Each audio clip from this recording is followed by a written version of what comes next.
காசாவில் உட்காந்தாங்க எல்லாருமே தீவிரவாதி எல்லாம் சொன்னாங்கல்ல, இவங்க யாராவது ஒருத்தராவது பெஹல்காம்ல வந்து தாக்குதல் நடத்தின தீவிரவாதிகள் கண்டம் துண்டும் அவங்களை வெட்டணும், கொடுமுறம் அவங்களை கொல்ல பண்ணணும்னு சொன்னாங்களா? அது அப்போ நம்ம ஊர் உள்ள வந்து ஒருத்தனை வெட்டிட்டு போனால் அவங்களை பற்றி பேச மாட்டாங்க.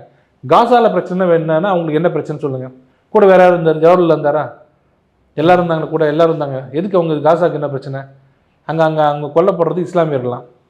அதனால இவங்க சொல்கிறாங்க கொல்றது யார்? இஸ்ரேல் ஜூஸ், இவங்க தான் அவங்களை கொல்றாங்க. அங்கேயும் நம்ம வந்து அது இஸ்ரேல் யாரோட ஃப்ரெண்டு? மோடியோட ஃப்ரெண்டு. இப்படி இது சுற்றி தானே அப்படி தானே வராங்க. அங்கே தான் அது கடைசியில் அங்கே தான் வராங்க. இவங்களுக்கு ஒரு விஷயம் தெரியல, பாலஸ்தீனில் வந்து ரொம்ப ரொம்ப உயரிய விருதையே வந்து கொடுத்தது மோடிக்கு. பாலஸ்தீனத்தை விருது மோடிக்கு தான் கொடுத்துருக்காங்க. இப்போ இல்லை, 80s இருந்தே பாலஸ்தீன் தான் நமக்கு ரொம்ப நம்ப தகுந்த உறவா நாடு. உங்களுக்கு கேள்விப்பட்டிருப்பீங்க, அவர் யாசர் அரஃபத்னு ஒருத்தர் இருந்தார் தெரியுங்களா? தொப்பிலாம் போட்டு ஒருத்தர் இருப்பார், பழைய ரொம்ப ஏஜிபி, இறந்துட்டார். அவர் தான் பாலஸ்தீனோட லிபரேஷன் தலைவர். அவர் எல்லா நம்ம நாட்டு எல்லா தலைவர்களும் க்ளோஸ். அவர் பாலஸ்தீன் தான் நமக்கு ரொம்ப நட்பான நாடு எப்பவுமே.